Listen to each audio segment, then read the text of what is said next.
চিন্তা করবো সেখানে রাস্তায়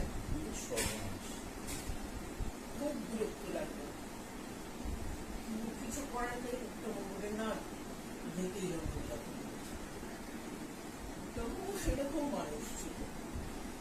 গেলাম, বলো আপনি চিন্তা করবেন আমি হয়েছিল, গেলাম ওখানে গিয়ে বসলাম। এবং মুজিবুর রহমান তো একটা দারুণ পার্সোনালিটি, একটা মানুষ, খুব সুন্দর কথাবার্তা, তার সব কিছু